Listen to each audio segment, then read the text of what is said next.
NEET 2025साठी एक मोठी update. Registration आणि व्हेरिफिकेशन दोन्हीच्या डेट एक्सटेंड झालेल्या आहेत. 28 तारीखपासनं ते 8 तारखेपर्यंत ही लास्ट डेट होती, पण आता ती एक्सटेंड होऊन 11 तारीख झालेली आहे.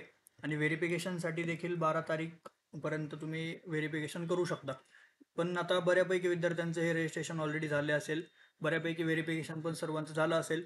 पण ज्यांचं कोणाचं झालेलं नाही आहे त्यांच्यासाठी लवकरात लवकर ही तुम्ही रजिस्ट्रेशन आणि व्हेरिफिकेशन दोन्ही गोष्टी करून घ्या. डेट जरी एक्सटेंड झाली असली, तिथं जरी स्टार दिसत असला तरी आता काही तुम्ही उशीर करण्यात अर्थ नाही आहे. लवकरात लवकर तुम्ही तुमचं व्हेरिफिकेशन करून घ्या. आता त्या व्यतिरिक्त बऱ्याच जणांचे असे देखील प्रश्न आहेत की आपण फॉर्म एडिट करू शकतो की नाही. तुम्ही नक्कीच फॉर्म एडिट करू शकता जर तुम्ही फिजिकल स्क्रुटिनी मोड सिलेक्ट केला असेल तर, आणि तुमचं ॲप्लिकेशन फॉर्म जर अजून व्हेरीफाय नसेल झाला तरच तुम्ही तुमचं हे मॉडिफिकेशन किंवा एडिट तुम्ही फॉर्म करू शकता. आता हा जो विद्यार्थी आहे आपला, तर ह्याचे रजिस्ट्रेशन डिटेलमध्ये आपण इथे सर्व ते जे काही डिटेल्स आहेत ते आपण एडिट करू शकतो. जे काही तुम्हाला डॉक्युमेंट अजून अपलोड करायचे आहेत किंवा तुमचं काही डॉक्युमेंट नसेल, रिसिप्ट आली असेल पण तुम्हाला आता ते ओरिजिनल डॉक्युमेंट आहे, तर तुम्ही इथे नक्कीच सगळे डॉक्युमेंट तुमचे फिल करू शकता. त्या व्यतिरिक्त ज्यांनी कोणी ई स्क्रुटिनी मोड सिलेक्ट केला असेल, ई स्क्रुटिनी मोडमध्ये तुम्हाला व्हेरिफिकेशन झाल्याशिवाय काहीच करता येऊ शकत नाही. म्हणजेच तुम्ही जर ई स्क्रुटिनी मोड सिलेक्ट केला असेल तर तुमचं फॉर्म एडिट नाही होऊ शकत. पण नक्कीच जेव्हा तुमचा फॉर्म व्हेरीफाईड होऊन येईल त्यानंतर तुम्ही सेंड ग्रीव्हन्सेस म्हणून तुम्हाला एक ऑप्शन आहे, तिथून तुम्ही तुमचं जर काही तुम्हाला डॉक्युमेंट एडिट करायचे असतील किंवा फॉर्ममध्ये जर एडिट करायचं असेल काही, तर तुम्ही करू शकता. आता बरं, आता जर फिजिकल स्क्रुटिनी मोडमधनं जर तुमचं ॲप्लिकेशन हे व्हेरीफाईड झालं आहे, त्यानंतर तुम्हाला जर असं वाटत असेल की हे आपलं चुकीचं झालं आहे तरी पण व्हेरीफाय झालं आहे, तर मग तुम्ही स्क्रुटिनी सेंटरला जाऊन परत एकदा तिथे ग्रीव्हन्सेस मागून त्यांच्याकडून तुम्ही एडिट करून घेऊ शकता. पण फिजिकल मोडमध्ये तुम्हाला तिथे जाऊनच एडिट करावं लागेल व्हेरिफिकेशन नंतर.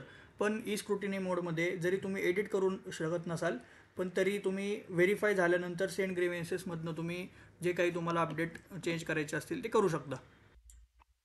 आता तुम्हाला हे सेंड ग्रीव्हन्सेसचा ऑप्शन कुठे मिळेल, तर हा आपण एक दुसरा फॉर्म बघतोय ज्यामध्ये व्हेरिफिकेशन आणि त्याचं रजिस्ट्रेशन आणि व्हेरिफिकेशन दोन्ही झालं आहे. तर मग इथे तुम्हाला लेफ्ट साईडला खाली सेंड ग्रीव्हन्सेस म्हणून ऑप्शन मिळेल.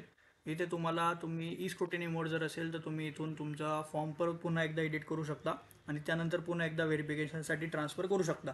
तर या विद्यार्थ्याने फिजिकल स्क्रुटिनी मोड सिलेक्ट केला होता, त्यामुळे याचं इथे एडिट होऊ शकत नाही.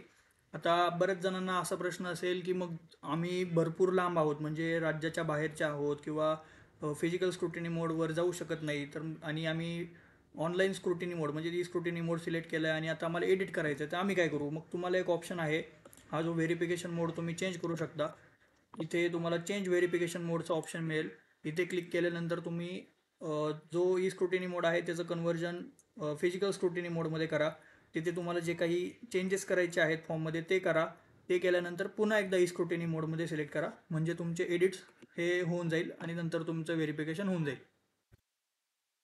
तर हे झालं रजिस्ट्रेशन आणि व्हेरिफिकेशनची प्रोसेस. ही झाल्यानंतर आता प्रोव्हिजनल मेरिट लिस्ट आणि फायनल मेरिट लिस्ट येईल. त्यानंतर एक महत्त्वाचा टप्पा म्हणजेच कॅप राऊंड्स.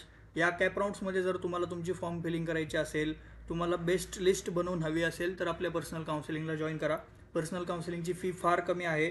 त्यामध्ये तुम्हाला पुणे, मुंबई, नाशिक, नागपूर, कोल्हापूर, सांगली जिथले कॉलेज पाहिजे असतील ते सर्व लिस्ट तुम्हाला इथे मिळतील. या लिस्टमध्ये तुम्हाला त्या कॉलेजची प्लेसमेंट असेल, कट ऑफ असेल, जेईचा कट ऑफ असेल, त्या कॉलेजचं टाईप असेल, ह्या सर्व गोष्टी मिळतील. जर तुम्हाला बॅचमध्ये जॉईन व्हायचं असेल तर या व्हिडिओच्या डिस्क्रिप्शन बॉक्समध्ये आपल्या व्हॉट्सअप ग्रुपची लिंक दिलेली आहे किंवा पर्सनल नंबर देखील आहे. तिथे तुम्ही कधी देखील कॉल केला तरी तुम्हाला रिस्पॉन्स मिळेल. Thank you for watching this video.